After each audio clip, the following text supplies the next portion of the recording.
Hi guys, so I'm going to do a series of just quick little videos. So if you're short of time and you just want to go in and do something quick on a specific area of the body, you can do that, or you could string them together as a sequence. Hopefully I can kind of put them up in a numbered way so that you can see how they follow through. So this would be number one, but you don't have to do it in this way. If you just wanted to do this one day and nothing else, that would be fine. So we're going to work on opening up the hip joint, the knee joint, the ankle joint. So you will need something that you can loop over your foot. I have a yoga strap, but it doesn't have to be an official piece of equipment. Anything will do. I want you, in fact I'm going to turn the other way because the sun is going to razzle dazzle my eyes otherwise. So I want you to put your loop or your strap over the ball of one of your feet. Let's say your right foot, because then everything I say will make sense to you. So make sure it's across the ball of the foot, it's not on the arch or near the heel. And then you're going to lay yourself down where you have two straight legs, but also where your ribs are really down into the floor, that behind these mid ribs everything is down without you having to squish it. So I know that a half dome is about the right height for me. If you feel like you need more than that, make sure you use more than that. Two legs down is a good place to start. That way the pelvis starts pretty neutral. You don't have to really think about that too much.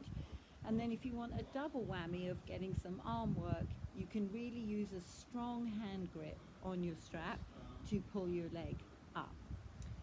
So how far high does your leg come? It comes ideally where the pelvis hasn't had to change orientation.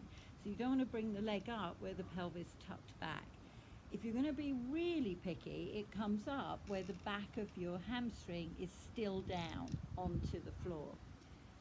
So then you want to look at your knee. If the knee has any form of bend in it, we're not going to stretch efficiently because everything you're stretching crisscrosses over the back of the knee into the bone below.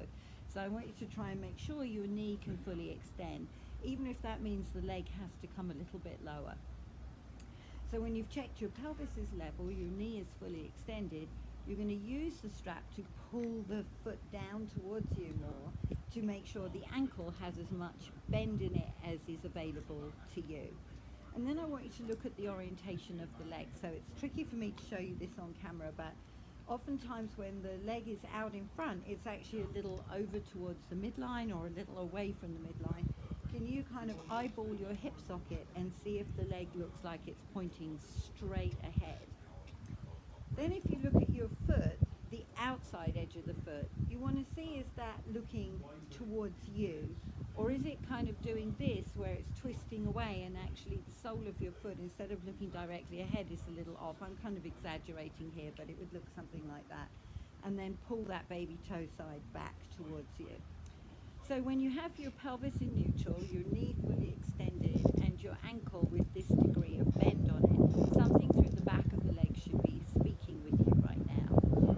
And then we're going to play with just slowly beginning to turn the leg out. And the reason that I want you to go slowly is oftentimes when you do that, you can start to feel areas that maybe require a little more tension. Maybe you can feel that there's a certain point at which the knee buckles.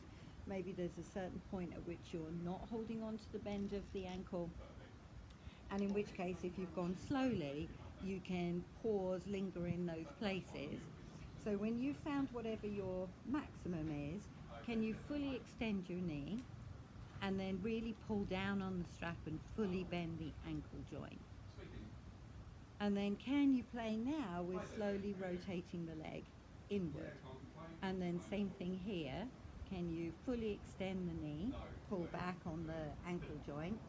And you could play with just beginning to rotate the leg out and rotate the leg in, and see if it turns like a well-oiled key in a lock, or whether you can feel there's some areas that are kind of a little juddery, a little jolty. And then can you maybe linger into those and give them a moment or two of stretch to see if they'll open up for you.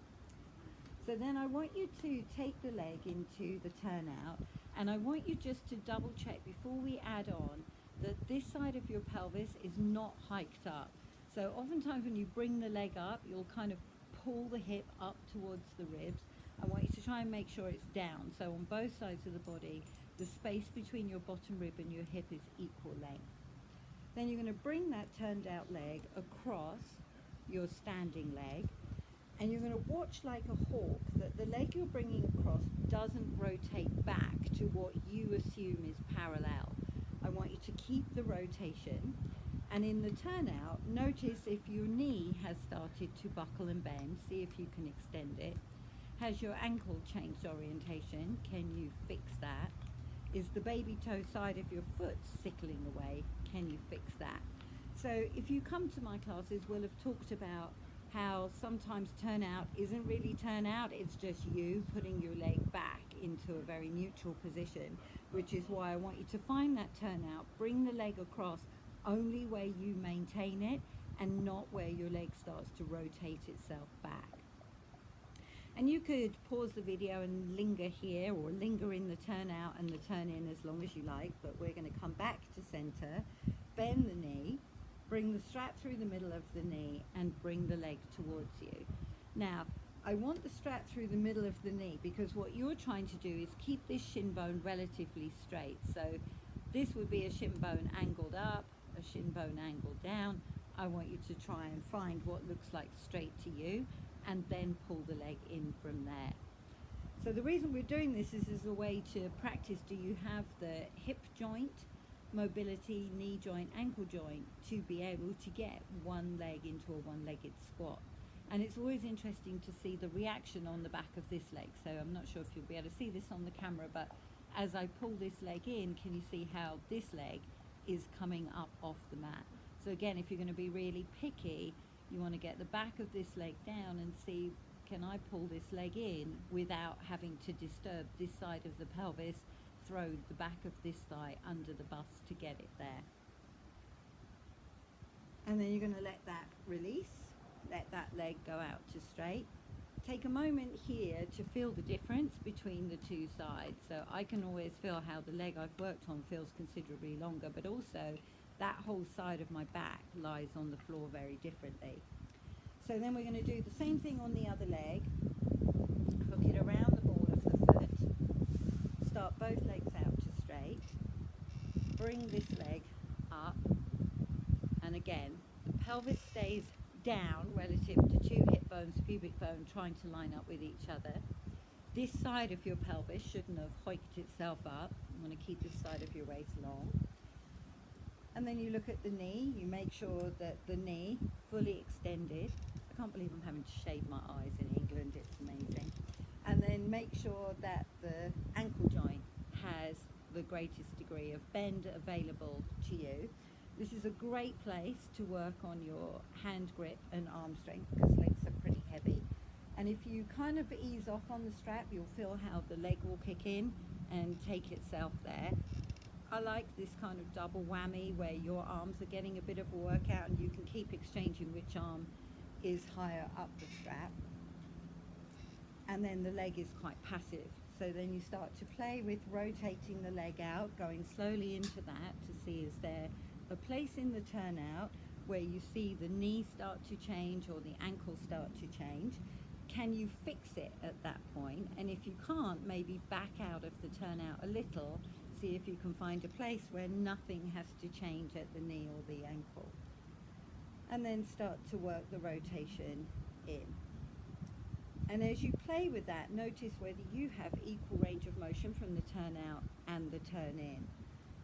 So oftentimes you can feel how you can go more one way than you can the other. And people tend to get very hung up on the way that feels restricted. But there is potentially a case to answer that the restricted way could be that your leg spends more of its life over in that orientation than it does in the other one, and that actually what you want to be interested in is the range of motion that you have more, because maybe you're not exploring that as much as you could be. So then when you have your turn out, you're going to keep that, take the leg across the body, making sure the hip stays down. Now for most people, the across isn't very far because they'll feel how the leg starts to rotate back to what it knows. So don't get hung up on the distance you travel, but be really aware of how you travel. Extend the knee more, pull back on the ankle a little bit more here. hang out trying not to cry. Make sure you haven't brought this side of the pelvis up with you. It stays really down into the ground. And then bring your leg back to center, bend your knee, and start to pull the leg towards you. Now again, see if you can pay attention to what's happening in the back of the right leg. As you pull the leg in, can the back of that leg stay down? So you can see how this hip has a little bit more range in it than the right hip does. And then watching that you're not dropping the heel down or bringing it up. You're really trying to keep the orientation that you would have in the squat. However, I also have to watch this knee because it likes to wander off to the right, which could be a bit of a fake having more range of motion. And then you're going to let that release, let that leg go out to straight, and then pause for a moment and enjoy the feeling of loose hips and a longer back. Thank you very much.